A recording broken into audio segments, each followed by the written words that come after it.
मैं पुष्पा महाराज, विभागाध्यक्ष हिंदी विभाग, महिला कॉलेज डालमिया नगर। आज मैं BA पार्ट 3 की छात्राओं के लिए 6th पेपर में जो उन्हें रस के विषय में पढ़ना है उसकी स्वरूप की चर्चा करूंगी। रस शब्द की व्याख्या करते हुए उसका स्वरूप क्या है आज मैं वो आपको बताऊंगी। रसवादी आचार्य रस को काव्य की आत्मा मानते हैं। वाक्यम रसात्मकम काव्यम, अर्थात रसात्मक वाक्य ही काव्य है। रसो वै सः, इस वैदिक श्रुति के आधार पर रस को आनंद स्वरूप ब्रह्म ही माना गया है। रस तत्व की सत्ता का उदय भारतीय काव्य के सभ्युदय के साथ ही हुआ था। और अब इसके साथ ये देखिए, आपके जीवन की जो गति है वह भी यह स्पष्ट करती है कि रस जीवन का सार है और समस्त मानव मात्र का जीवन रस के लिए है। जितने भी क्रियाकलाप हैं उनकी प्रेरणा और लक्ष्य हैं, उनका उदय अस्त रस में ही है। साथ ही साधनावस्था की रस अवस्था ही है, साधनावस्था भी रस की अवस्था है, इसमें संदेह नहीं है। लोक में प्रचलित खाद्य पदार्थों में लवण यानी नमकीन, नमक, तिक्त यानी तीखा, मधुर, काशाय मधुर यानी मीठा और काशाय यानी कसैला, ये जो रस हैं ये और सांगीतिक रस या आयुर्वेदिक रस अथवा यत्र तत्र अन्यत्र प्राप्त होने वाले रस जीवन के आवश्यक तत्व हैं। ये सारे जो रस हैं ये सभी देखिए तो आप जीवन के बहुत ही आवश्यक रस माने जाते हैं या हैं हमारे जीवन में। अगर हम इनका देखें तो बहुत ही महत्व है। संभवतः भरत मुनि ने रस शब्द की इसी व्यापकता एवं महत्ता को अनुभव करते हुए उन्होंने कहा था कि रस के बिना संसार में और कुछ भी दिखाई नहीं देता है, यानी रस से ही जीवन का मानो अर्थ है। जीवन के सुव्यवस्थित निर्माण के लिए रस अनिवार्य है। रस से रहित जीवन नहीं रह सकता है, चाहे वह आध्यात्मिक जगत हो अथवा लौकिक जगत हो। जीवन की गति भी रस के कारण है। जिस प्रकार नाना पदार्थों से तैयार किए हुए व्यंजन से रस की प्राप्ति होती है, उसी प्रकार अनेक प्रकार के भावों से रस की निष्पत्ति होती है। रस शब्द जो है वो रस धातु और यानी अच तथा घंश प्रत्यय से निष्पन्न हुआ है। अतएव रस शब्द की व्याख्या इस प्रकार की जा सकती है। रस्यते आस्वाद्यते रसः, अर्थात वह जो आस्वादित किया जाए, अथवा रस इति रसः, अर्थात वह जो बहता है वो रस है। तो इस प्रकार रस में विशेषताएं, दो विशेषताएं अंतर्निहित है, आस्वाद्यत्व और द्रवत्व, यानी आस्वाद जिसका आस्वादन किया जा सके, जिसका स्वाद लिया जा सके, और जो बहने वाला हो, जो द्रवित हो, सूखा ना हो, द्रवित हो, वो है रस। आचार्य भरत का कहना है कि विभाव, अनुभाव और संचारी भावों के संयोग से रस की निष्पत्ति होती है और यह रस की निष्पत्ति नाना भावों के मिलने से होती है। दशरूपकार धनंजय ने भरत का समर्थन करते हुए लिखा है कि विभाव, अनुभाव और व्यभिचारी भाव आदि स्थायी भावों के साथ मिलकर स्थायी भाव रस में निष्पत्त होता है। ये जो सारे भाव हैं, ये जो विभाव, अनुभाव, व्यभिचारी भाव हैं और ये स्थायी भाव हैं, इनकी चर्चा मैं अगले ऑडियो में करूँगी, जो रस के प्रकार के अंतर या रस के अंग के अंतर्गत आते हैं।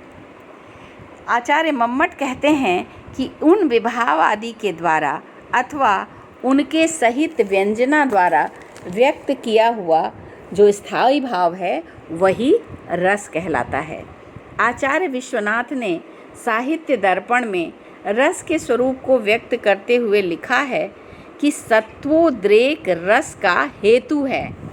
अर्थात यहाँ सत्वोद्रेक का मतलब है कि रस का आस्वादन रस तो एक आस्वाद है जिसका आस्वादन किया जाता है, लेकिन साथ ही यह कहा गया कि यह सहृदय को ही संभव है। और इसका जो रस की निष्पत्ति में सत्व गुण की अधिकता होती है और रस का आस्वाद सदा ही आनंदमय ही होता है, और यह आनंद जो है वह अखंड है, चिन्मय है और स्पर्श शून्य है। अर्थात अखंड से यहाँ आशय है कि इसमें विभाव, अनुभाव, स्थायी और संचारी आदि भावों की अलग अलग अथवा थोड़ी सी अनुभूति होती है। यानी खंड खंड में, कोई ज़रूरी नहीं कि सारी चीज़ें हों, बल्कि उससे खंड खंड में इसकी अनुभूति होती है, और सभी का समन्वित जो अखंड अनुभूति है वही रस है।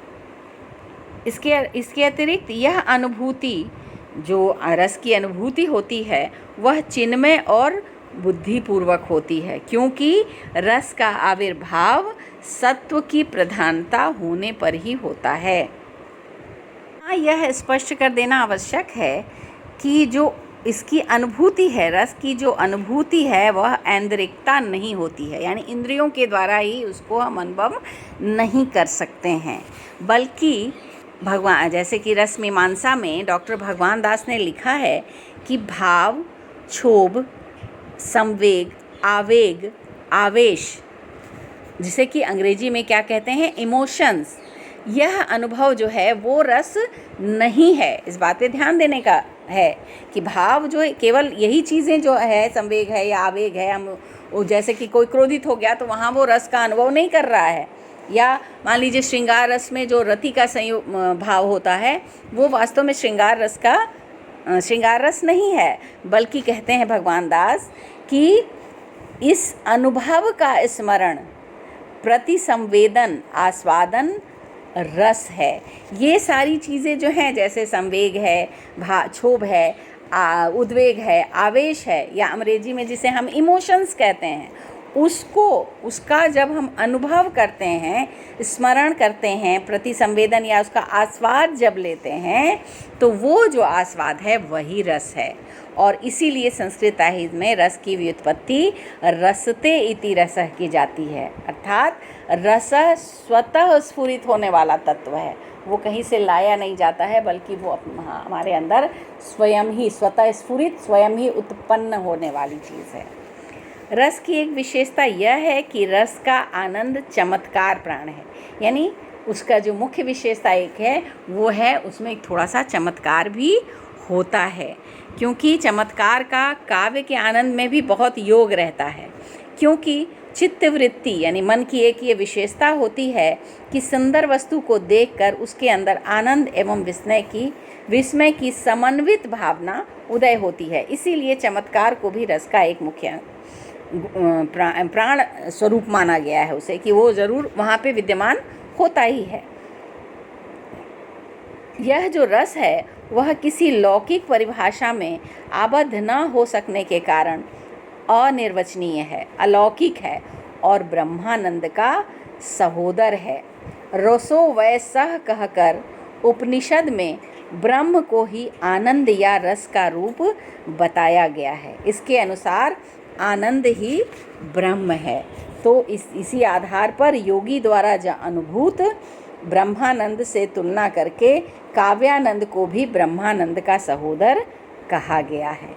तो ये तो थी आपकी संस्कृत में जो काव्य शास्त्रियों की जो मान्यताएं थीं वो रस के विषय में। अब आज आधुनिक काल में जो मनोवैज्ञानिक आलोचक हैं वो इस विषय में कुछ उनके सामने एक प्रश्न उत्पन्न हो गया कि जिसका समाधान करने की कोशिश की गई है साहित्य में, क्योंकि उनके सामने ये प्रश्न उठा कि क्या काव्यानुभूति यानी रस अनिवार्यतः आनंदमयी चेतना है। दूसरा प्रश्न यह है कि क्या काव्यानुभूति अनिवार्यतः भावानुभूति से भिन्न है, जो अभी हमने बताया आपको, ठीक है। तीसरा प्रश्न यह है कि क्या आनंद अभौतिक और विलक्षण है। तो इस प्रकार जो आधुनिक के जो प्राच्य एवं पाश्चात्य सभी आचार्य जो थे उनके सामने ये प्रश्न आया, और इस पर विचार करते हुए डॉक्टर नागेंद्र ने काव्यानंद के संबंध में कुछ सिद्धांत प्रस्तुत किए हैं। जैसे उनका कहना है कि कि काव्य का आनंद प्रत्यक्षतः ऐन्द्रिय आनंद है। इस मत के प्रवर्तक प्लेटो हैं और आधुनिक युग में इसका समर्थन ड्यूबॉय ने किया। इसके अनुसार काव्य का कला से प्राप्त आनंद वैसा ही है जैसा कि सर्कस देखने से मिलता है। अब इसे कुछ लोगों ने माना, किस लोगों ने नहीं माना, वो दूसरी बात की चर्चा का विषय है, लेकिन ये उनका कहना था। फिर है कि काव्य का आनंद आत्मिक आनंद का रूप है। आत्मा सहज सौंदर्य रूप है, काव्य उसी का एक रूप है, अतः वह स्वभावतः आध्यात्मिक अनुभूति है।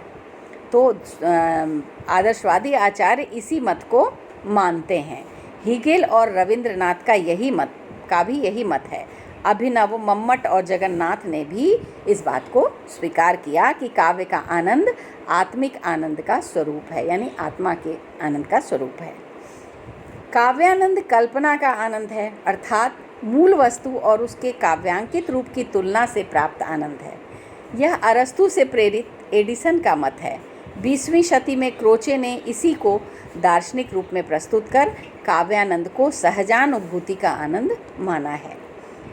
काव्य का आनंद सभी प्रकार के लौकिक और आध्यात्मिक अनुभवों से भिन्न एक प्रकार का विलक्षण आनंद है जो सर्वथा निरपेक्ष है। वैसे तो अगर इस सिद्धांत को हम लोग देखें तो यह काफ़ी पुराना है, परंतु 19वीं शती के अंत और 20वीं शती के आरंभ में ब्रैडले, क्लाइव वेल आदि कलावादियों ने इसकी व्यवस्थित रूप से प्रतिष्ठा की। रिचर्ड्स ने इस पर तथा हीगेल आदि का रिचर्ड का और इस पर जो है वो हीगेल का प्रभाव भी माना जाता है। तथापि विलक्षण अनुभूति और आध्यात्मिक अनुभूति को एक मानना उचित नहीं होगा, क्योंकि यह विलक्षण अनुभूति केवल लौकिक आनंद से ही नहीं, आध्यात्मिक आनंद से भी विलक्षण होती है। तो ये मत हैं, ये कुछ मत जो प्राच्य और पाश्चात्य विद्वान हैं उनके मत हैं। तो लेकिन अब जो हम अगर देखते हैं तो जो भारतीय काव्य शास्त्र है उसमें काव्य को आत्मिक आनंद का ही प्रतिरूप माना गया है, इसीलिए उसे अनिर्वचनीय, यानी जिसे शब्द में ना बांधा जा सके, अलौकिक, ब्रह्मानंद सहोदर आदि विशेषण जो हैं वो इसके लिए दिए गए हैं कि रस क्या है, काव्य जो है वो क्या है, आत्मिक आनंद का प्रतिरूप है और इसीलिए वह अवर्चनीय है, अलौकिक है और ब्रह्मानंद का सहोदर है।